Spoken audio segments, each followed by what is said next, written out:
here are your 4 archetypes. So I'm going to walk through these with you, and we'll kind of get a better understanding of what these all mean and what they represent. Now, of course, these 4 personifications or archetypes are taken from the trait assessment that you took earlier in Lesson 5. And so with our traits, we are able to group them in certain arrangements that demonstrate a certain personality style or character that is played out often among those in recovery, right on the recovery journey. These 4 characters, now I'm not saying that these are the only 4. These are the primary 4 characters, which are heroes on our journey, meaning that we each fall into the personality styles of one of these characters on the recovery journey, and most likely we can play more than one role. We can play 2, 3, or all 4 at different times in our lives. So we're going to work clockwise through this. And so I'm just going to read through what we're looking at on the screen. And of course, we've got some additional information that will be provided to you through the reports, I believe, when you take the last assessment. So these categories will be mapped out fully for you in a printed version a bit later in the model. So if you look in the upper left-hand corner, we have the ruler. Now, the ruler are those people that score high on the traits of self-awareness, tenacity.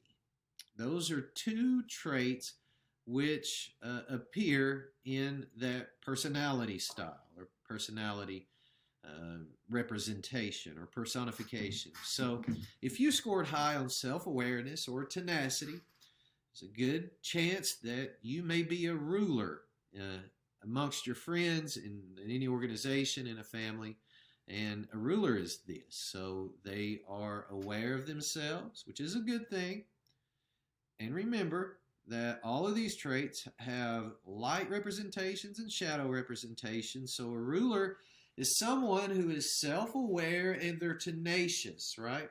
They are confident, they are assertive, and they possess strong leadership abilities. And so on the light side, when somebody is using self-awareness and tenacity in the right way, being kind to people, being aware of themselves, right? Checking in and having that force to stand through the storm, that tenacity, tenaciousness, then that's a good ruler or someone known as a ruler. And when you're using these traits correctly, you're going to be very stable, a very stable person, a very dependable person, a very trustworthy person, right? And you can become very protective, right, of the people that you care about. And so, again, as we move through all of these characters, you're going to hear some things that really resonate well with you. You're going to be like, yeah, that's me. I'm a ruler. And then we're going to get to Enchanter. You're going to be like, yeah, that's me too. And that's kind of the point, in a way, that we all play these different roles. And if we can see these different roles in our own life, then we can see that we can use our own traits in different ways. Right? We are growing as individuals, growing in comprehension and in knowledge. And so back to the ruler, on the light side of the path, the ruler is going to be very stable, right? They can put others first and do what is necessary for the common good. Rulers are loyal, they're strong, and they are committed, right? And they can make the right decisions in a timely manner. Now, let's talk about the shadow of the ruler, because we all have shadows. And the ruler's shadow is overbearing. And we don't have to mention any names in case somebody else is in the room with us or a family member or whatever, but we can often think of people who are overbearing, and hopefully it's not us, but it can be. So a ruler functioning on the shadow side, right, can become a tyrant. The ruler can become a micromanager, right? Let's just say an overbearing manager who takes advantage of others. They abuse others by controlling them, right? And not respecting the opinions of others. And also, this is going to hit close to home. I know it does for me. With a shadow expression of the ruler, the shadow side of a shadowed ruler is they can be extremely sensitive to criticism. They can be sensitive to criticism, right? And they can be deflated by the highest remark, or the slightest remark, by the smallest or slightest criticism. The wind can come out of the sails of the ruler. This is very, very fascinating. So not only on the shadow side of the ruler do we have sensitivity to criticism, but often they will respond to negativity with fierce anger or rage. Shadows. When the ruler is fearful of something, vulnerable, or paranoid, they often will become angry. So, this hits close to home for me. And I know it does for a lot of you as well. And that rage and that anger, I've been learning recently how we store that anger in our bodies. We repress difficult emotions. Our minds, our brains repress the rage and the anger and do not allow us to express them appropriately or healthfully. And so what our bodies do and our brains, collaboration together, the body will manifest pain in certain areas so that we focus on the pain and ignore the rage that's underneath. This is a real thing. And this has happened to me recently. I've had serious back pain for the past several weeks, and it's just with the mounting burdens and stress and certain things happen in life, and we can't always express how we feel negatively if we don't want to lose our jobs, if we don't want to get put in jail. Maybe a few of you know what I'm talking about, but we are handling anger well on the outside, but what happens is we bottle it up, and it's not good. I'll talk a little more about that in another module, but back to the ruler. On the bright side or the light side, things go wonderfully well for the ruler and everybody in his kingdom. But when he loses his gratitude and commitment and inner peace, his commitment to the path of well-being, or her path of well-being, of balance, when we begin to operate on the shadow side, then we start kicking up all these shadows, the highly sensitive responses to criticism, right? It's going to be becoming overbearing. It's going to be trying to control others, almost like a tyrant. So the ruler on the positive side is a great leader. Now, all of these characters are leaders in their own regard, but the ruler, everybody in the room knows who the leader is when the ruler's around. No question. We know the rulers in the house. And that can be a great thing. We need, in times of confusion and chaos, we need clarity. We need rulers to step up, to lead and to guide, which we all will do continuously on the recovery journey for ourselves and for our loved ones, for our workplaces, for our organizations. But on the shadow side, We just need to be mindful of this. The shadowed ruler can become a tyrant, can become angry, filled with rage, be overbearing, and the remedy for that, in fact, is one of the traits that the ruler possesses, and it's self-awareness. Anytime, if you're a ruler, you realize that the people in your kingdom are afraid of you, you need to come back home. You need to check back in through self-awareness, find your footing on the path of balance, right? So each of these characters have what we've listed here are the traits that they score the highest upon. And then for light, that's going to be the light side of the trait, the positive expression of particular traits. And the shadow side, of course, is going to be the shadow expression of those traits. And then the skill is going to be primarily what that character or archetype is known for. Let me just say real quickly, I may sometimes refer to these as archetypes. And where I'm getting that term is from Carl Jung, who developed these cosmic archetypes that we see patterned in our life around us, and then we see it in our own life. One example of an archetype that Jung created or identified was the wise old man. And so if you think of that, when I say the wise old man, you think of the person who's up in age but has a lot of wisdom, right? They can teach us young pups how to get around, how to live life. That's the wise old man. That is an archetype that we all will encounter in life. There's a great book written by Joseph Campbell called The Hero's Journey.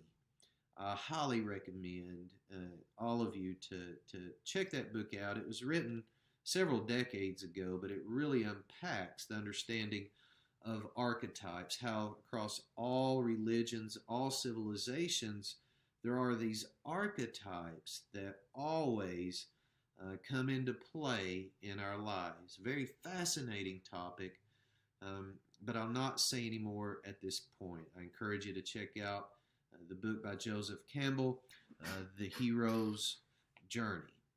Okay, now we're going to move next to the enchanter. And the enchanter is another person that I really resonate a lot with. And once I describe this, I believe that you likely will too. So the enchanter, and an enchanter can also be known as a magician, right? You can sub those terms in and out. The magician, the enchanter, the mystic. The enchanter is somebody who scores high on determination and emotional intelligence, right? That's going to be the key for this character, the emotional intelligence, right? Just thinking about spinning out some of those enchanting stories to captivate everyone's attention so that you've got them where you want them. That would be a shadow and a light-sided expression of the enchanter. So those are the traits, determination and emotional intelligence. When an enchanter is using those traits correctly, it is going to be demonstrated as knowledge. Right? This enchanter, people who are enchanters, know about a lot of stuff. And in fact, it could be said that they're a jack of all trades, right? And a master of none. Now, look at the shadow expression for the enchanter. This is something that's come up quite a bit, and we've just labeled it right here and said that a shadow expression of a enchanter is manipulation, right? And then, of course, the skill is intuition. Now, let's talk about the enchanter. The enchanter is somebody who is dynamic, charismatic, they're influential, clever, and they are able to view the world from many different perspectives. They can identify with a person down on their luck, and they can run around with people who are in the top 0.1% of the wealthiest in the world, for example. They're very adaptable. And man, does that resonate among us, because we have all been very, very adaptable. That's another trait that is not in our current list of 10, but it's there. You know it's there. You have it. I have it. Adapting to any situation. Well, that's what the enchanter does. Think of a shapeshifter. Think of somebody who's always getting out of trouble. They're just one step ahead of the police or the law, or one step ahead of somebody else that's chasing them, right? The enchanter, dipping and diving, dunking and weaving, right?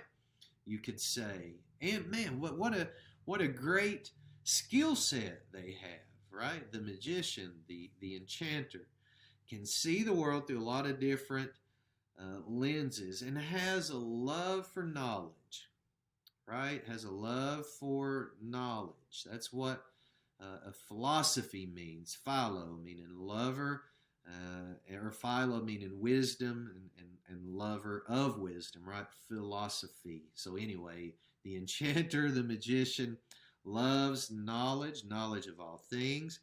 They are highly intelligent and devoted to their studies, right? And even in active addiction, we can see people who are enchanters, who know all the facts. They know all the weights and the measurements and the formulas and the know-how and the logistics. They're informed, incredibly informed. But as with all things and with all of life, there are shadows.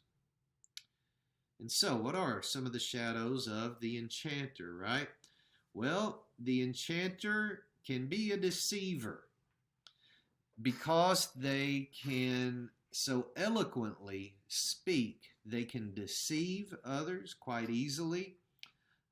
They can distract others, manipulate others. They can alter perceptions of reality. For example, when we tell our friends that we don't have a problem, or when we tell our friends that, go ahead, it's going to be okay, that won't hurt you. We are shifting reality. We are magicians. That's what enchanters do. And so the shadow expression of the enchanter, I mean, hopefully you can see, I know I can see where this has landed me in jail nearly 24 times. The enchanter works for a while, but eventually gets caught. And so the shadow expression of the enchanter is not going to get you away from trouble for very long. It may for a while, but it's just going to result in disaster, typically. Enchanters are prone to dishonesty. They're not very honest people, because they are master weavers of these grand narratives and stories. And in order to keep up with all that and not appear as a liar, it's hard to do, right? And so the enchanters keeps casting these spells, keep dropping these phrases which are sweetened and saturated with enticements and attractions, but they're empty and they're shallow and they're hollow. Before you know it, you're caught in a trap. The trap of the enchanter. And so for the enchanter, they can be master manipulators and always seek to control others and their experience. And they can perceive and discern how other people perceive them. And the shadow enchanter seemingly takes pleasure in manipulating others, almost like for fun. And that's the shadow side, right? And I'm sure that we can all see how that's problematic. Being an enchanter can be, it can get you in a lot of trouble. But, or so, how can an enchanter be good? How can a magician or an enchanter that can see the world through many different lenses, can manipulate seemingly nearly any situation, can connect well to the emotional state of others, How can that be used positively, expressed appropriately? If you've got the skill set of an enchanter, congratulations.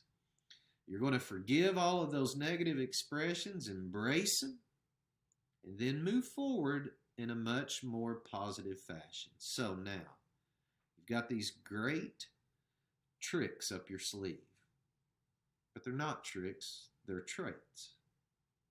How can you will and deal in these traits as a magician, as an enchanter, to stay on the right side of the law, to stay on the positive side? Well, you're going to use this ability to connect well with others in order to identify the context of a situation.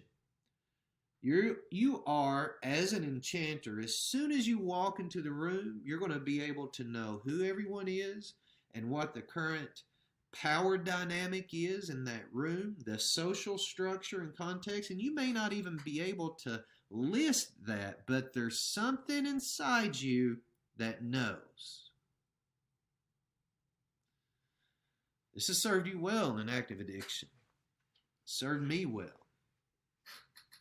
A lot of times I would know who was not on the up and up. In fact, one of the times that I was raided by the police, I got off the phone with somebody and I felt like I had been set up. So I quickly got rid of and buried all the narcotics that I had available. I got raided next morning. Fortunately, nothing was discovered because, well, number one, in spite of me being stupid, I was lucky in that case, but wouldn't always be. And number two, something inside me knew that I'd just been set up. That's a gift that can be used positively. We don't have that gift in order to get out of going to jail when we get raided. That's not why we have that. We have used that trait for that purpose, at least I did, and maybe some of you have. But there's better ways to use that trait. It's intuition, it's discernment, it is the ability to identify the context of any room, situation, or person, and then you are gifted in communication. You are able to express ideas clearly to others. You are able to inspire action in others. The enchanter, the magician, the bright side and light side and the negative side. Have you ever been an enchanter? Are you an enchanter? Let's keep moving. Next, down at the bottom left, the champion. The champion is also a warrior, if you will. The champion's traits are resiliency, tenacity, and being motivational. And the light side expression of the champion is protection. And the shadow side of the character, the champion character, is anger.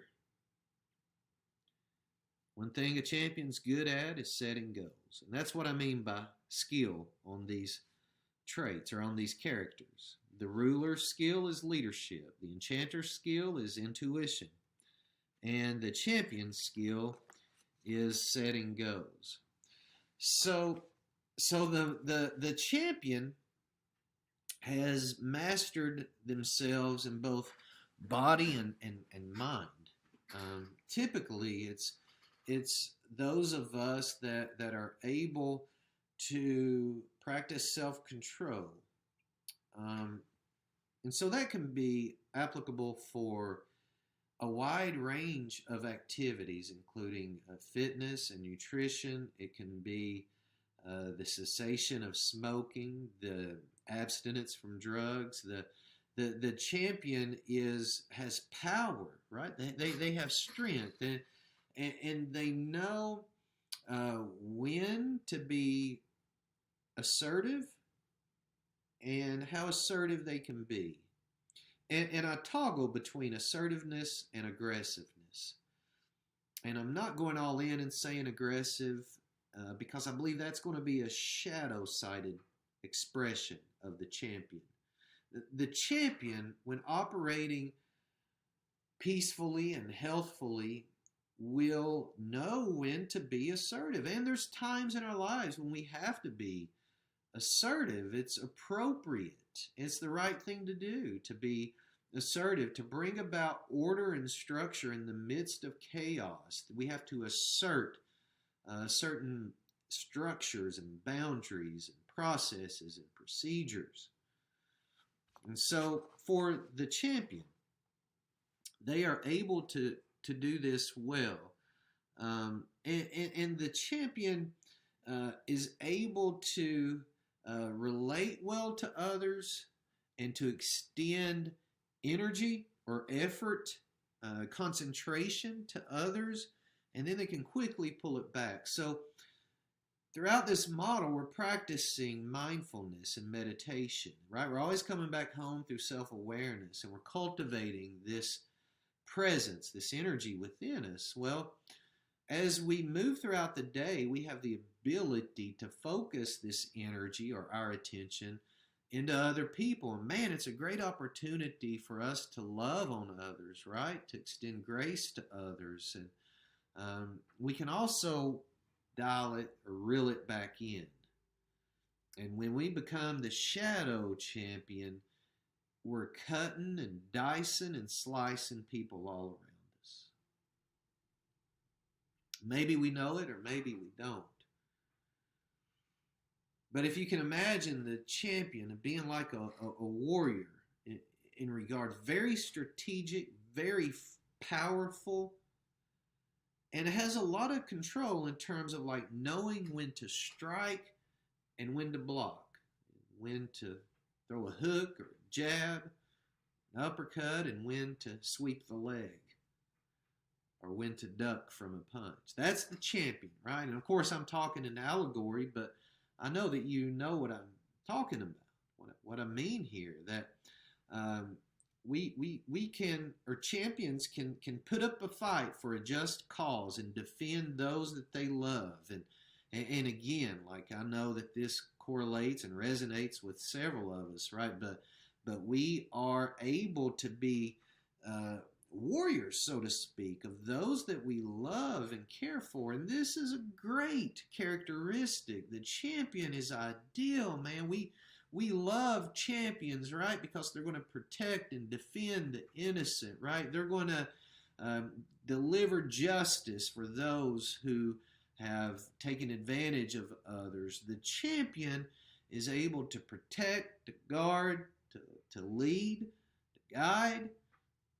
But then, as with all things, there are shadows. The shadow of the champion is somebody who is overly concerned with controlling the environment and getting those things which block their pursuit of the goal out of the way.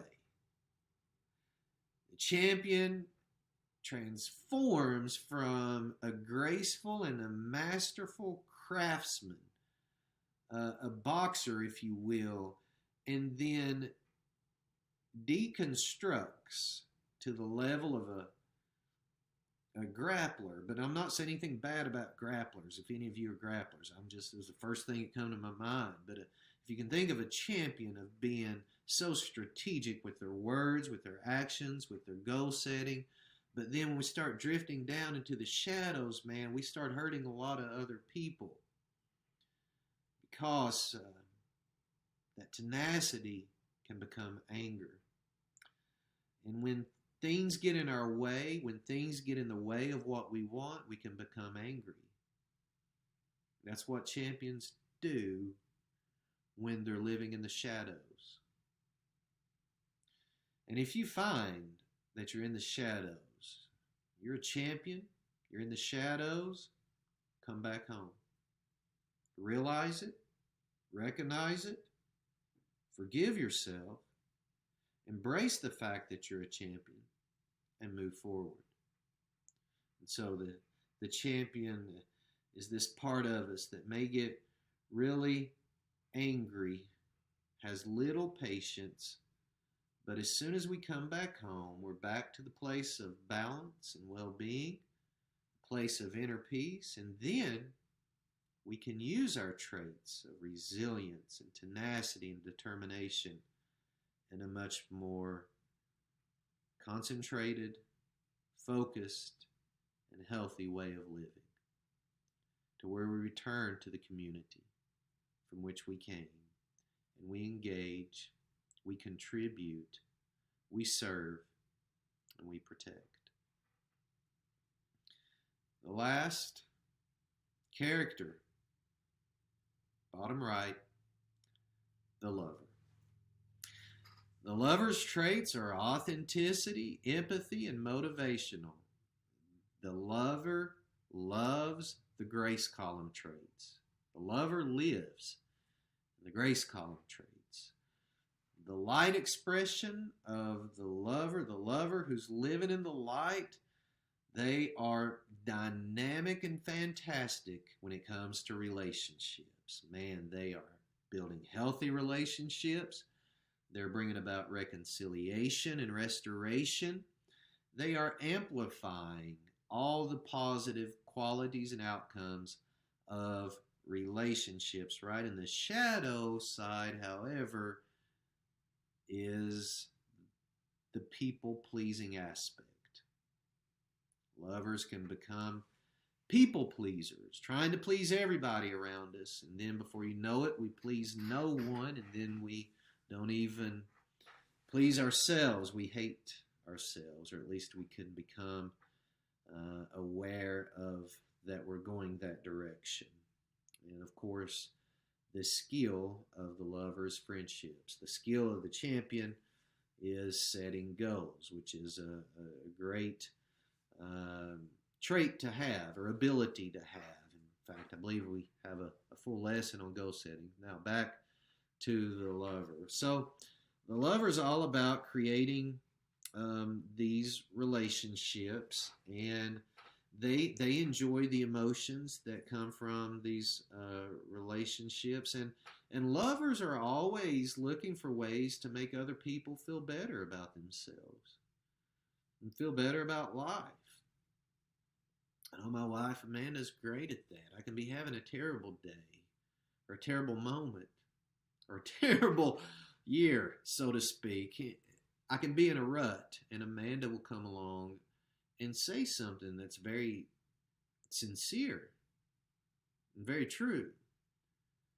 And after just a brief moment, my whole outlook has changed. That's what lovers do. They help people, right? They accommodate the needs of others, and they're not afraid of intimacy, right? When I say intimacy, I'm talking about just sharing things which are of a close, trusting nature, so to speak. They are not afraid of feeling their emotions, of feeling love, and feeling kindness, and of laughing and being embarrassed and crying, all that stuff. Kind of the lover lives, and is at ease in those emotions, any emotions, whatever it may be, right?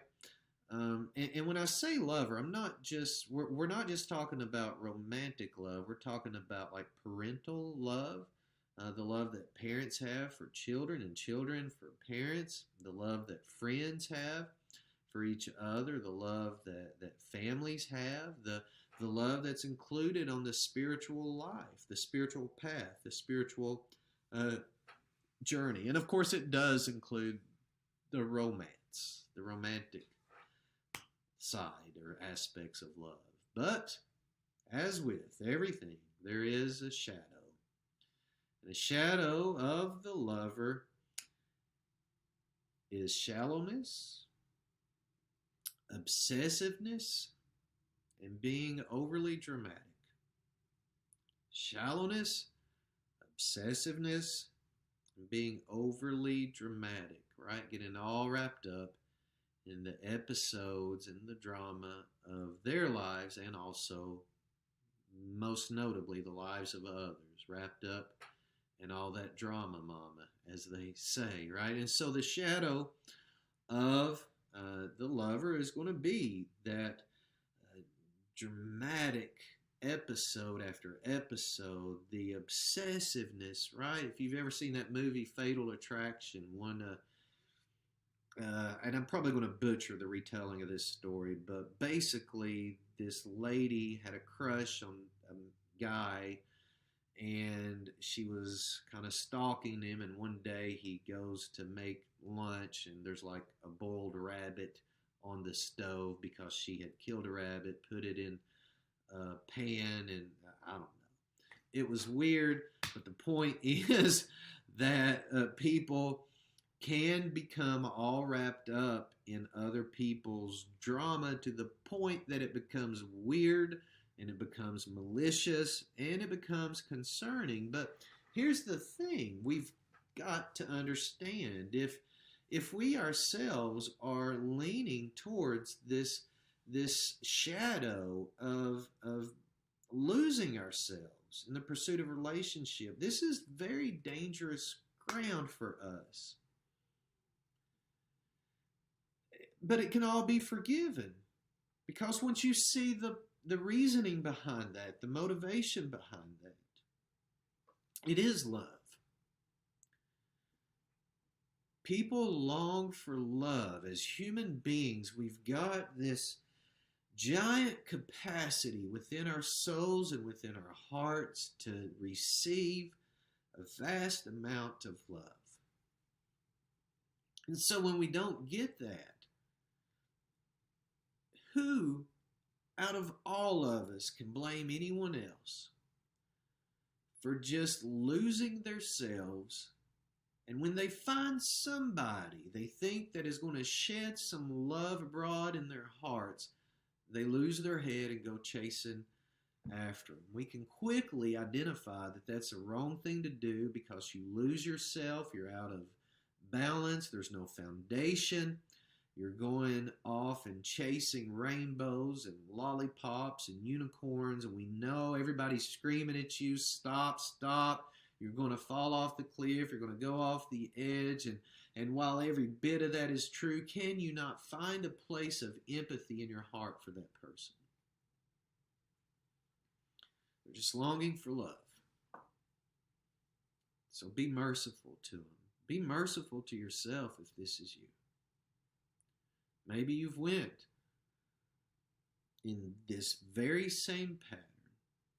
You've went thinking that you found love, thinking that you have found that purpose.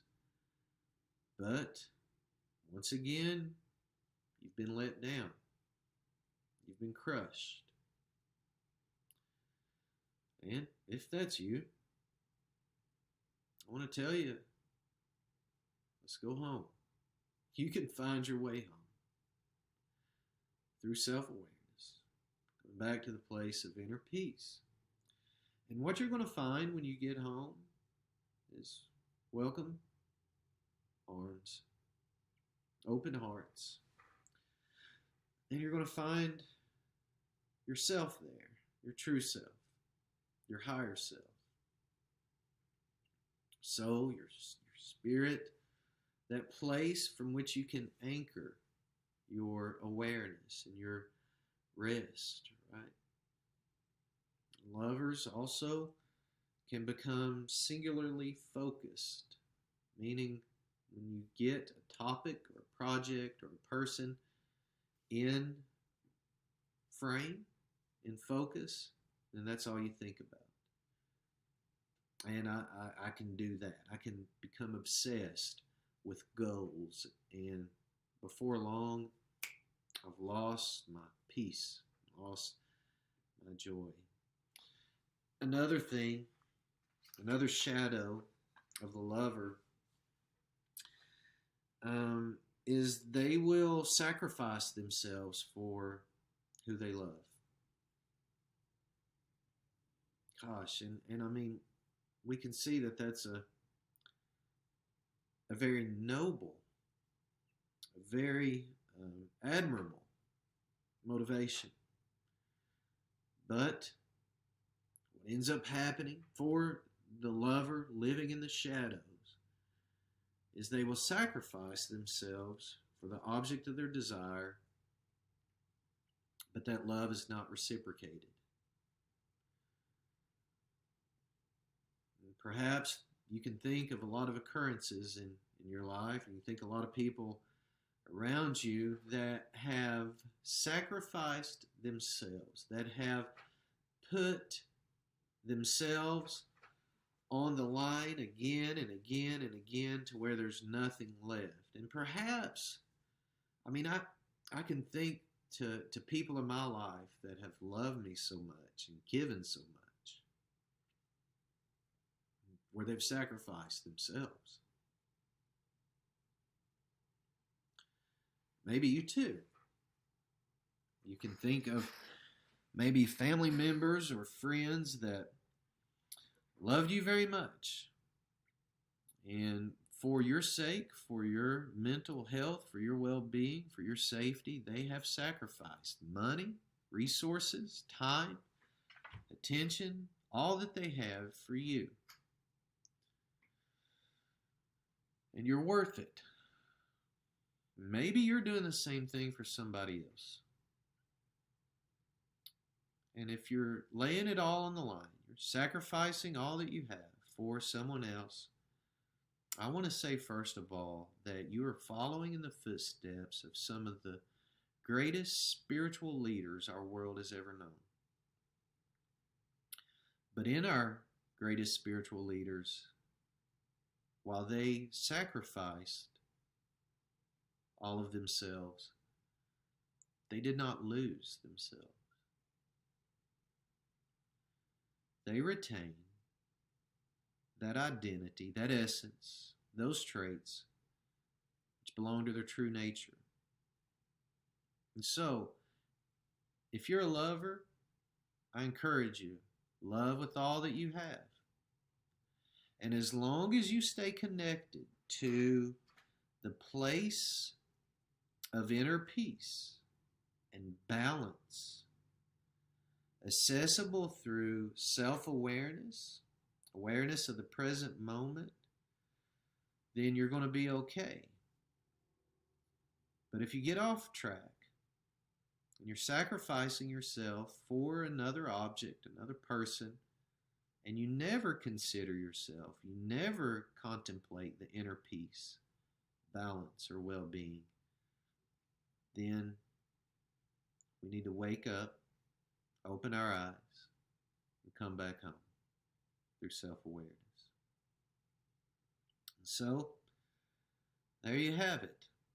The 4 heroes of the recovery journey, brought to you by the Center for Trait-Based Transformation. The ruler, the enchanter, the champion, and the lover. Now, which one are you? Which one are you today?